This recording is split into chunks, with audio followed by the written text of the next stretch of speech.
একজন মুমিনের আসমানি কিতাবের ব্যাপারে কি কি আকীদা রাখা উচিত? এক নম্বরে যে আকীদা রাখা উচিত সেটা হচ্ছে এগুলো আসমানি কিতাব সব আল্লাহ তাআলার পক্ষ থেকে নাজিলকৃত।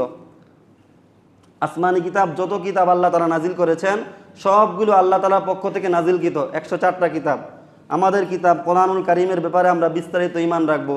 কোরআনুল কারীমের প্রত্যেকটা আয়াত, প্রত্যেকটা হরফ, প্রত্যেকটা জের জবর নক্তা সবগুলো আল্লাহ তাআলার পক্ষ থেকে নাজিলকৃত, এটা আমরা বিশ্বাস রাখবো।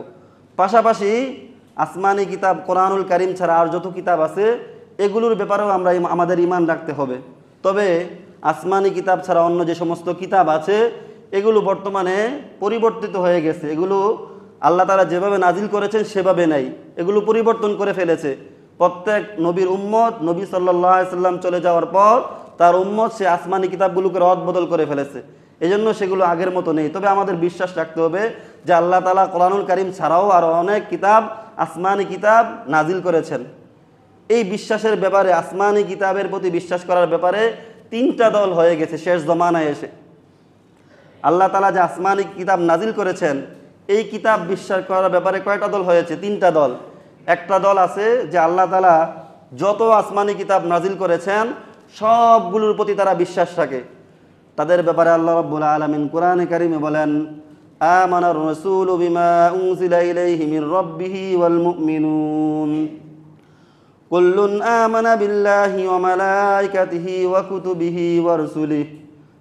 আল্লাহ তাআলা বলেন রসুল তার উপর যে কিতাব নাজিল হয়েছে সেই কিতাবের প্রতি বিশ্বাস রাখে এবং মুমিনরাও।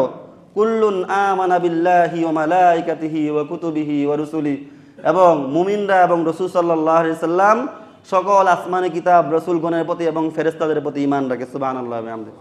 তাহলে আসমানি কিতাবের ব্যাপারে একটা দল যারা আল্লাহ রাব্বুল আলামিনের পক্ষ থেকে যত কিতাব এসেছে সব কিতাবগুলোর প্রতি বিশ্বাস থাকে, তারা হচ্ছে মুমিন, তারা হচ্ছে জান্নাতি। সুবহানাল্লাহ ওয়া বিহামদিহি। দ্বিতীয় আরেকটা দল যারা কিছু আসমানি কিতাবকে বিশ্বাস করে আর কিছু আসমানি কিতাবকে বিশ্বাস করে না। তারা কারা? তারা হচ্ছে ইহুদি, নাসারা, মুশরিক, খ্রিস্টান। তারা কোরআনুল কারীমকে বিশ্বাস করে না।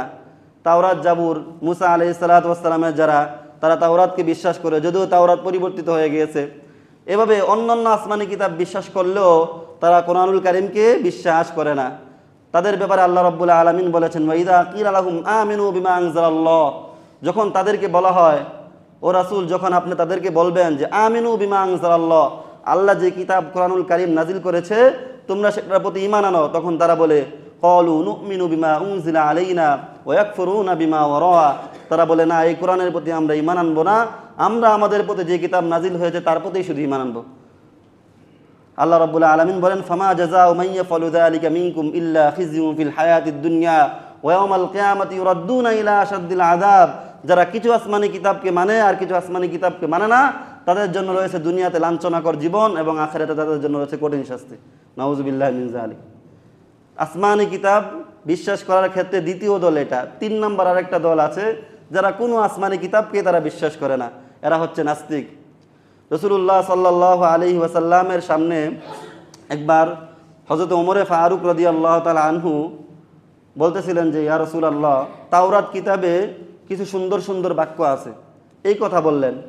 তখন রাসূলুল্লাহ সাল্লাল্লাহু আলাইহি ওয়াসাল্লামের চেহারা লাল বর্ণ হয়ে গেল। কেন? রাসূলুল্লাহ সাল্লাল্লাহু আলাইহি ওয়াসাল্লাম বলেছেন যে যত আসমানি কিতাব আছে সবগুলোকে বিশ্বাস করবা ঠিক, কিন্তু বর্তমানে কোরআনুল কারীমকে যদি তুমি বিশ্বাস না করো তাহলে তুমি ঈমানদার হতে পারবা না। কোরআনুল কারীমকে বিশ্বাস করতে হবে এবং কোরআনুল কারীমকে সর্বশ্রেষ্ঠ কিতাব হিসাবে মানতে হবে তোমার।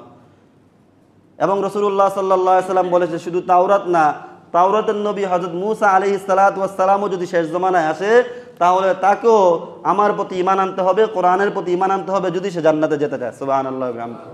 এবং আমরা জানি কিয়ামতের পূর্বে আল্লাহ রাব্বুল আলামিন হযরত ঈসা আলাইহিস সালাতু ওয়াস সালামকে দুনিয়াতে পাঠাবেন না? ঈসা আলাইহিস সালাতু ওয়াস সালামকে দুনিয়াতে পাঠাবেন। তো ঈসা আলাইহিস সালাতু ওয়াস সালাম একজন নবী ছিলেন কিনা? সুবহানাল্লাহ বিহামদিহি। উনি একজন নবী ছিলেন, কিন্তু নবী থাকা সত্ত্বেও শেষ জমানায় আসবেন আখিরি নবীর উম্মত হিসাবে। সুবহানাল্লাহ।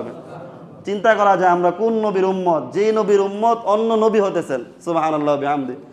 এই নবীর উম্মত আল্লাহ তাআলা আমাদেরকে বানিয়েছেন। সম্মানিত মুসল্লিয়ানি কেরাম, তাহলে আসমানি কিতাবের প্রতি আমাদেরকে বিশ্বাস রাখতে হবে যে আসমানি যত কিতাব আছে সবগুলো আল্লাহ তাআলার পক্ষ থেকে নাজিলকৃত কিতাব, এই বিশ্বাস আমাদেরকে রাখতে হবে। পাশাপাশি সর্বশেষ কিতাব আসমানি কিতাব কোরআনুল কারীম সর্বশ্রেষ্ঠ কিতাব, এই বিশ্বাস আমাদের রাখতে হবে। সম্মানিত মুসল্লিয়ানি কেরাম, তাহলে আজকে আমরা আসমানি কিতাব নাজিলের উদ্দেশ্য এবং আসমানি কিতাবের প্রতি আমাদের কি কি আকীদা রাখতে হবে এই বিষয়গুলো নিয়ে আলোচনা করলাম।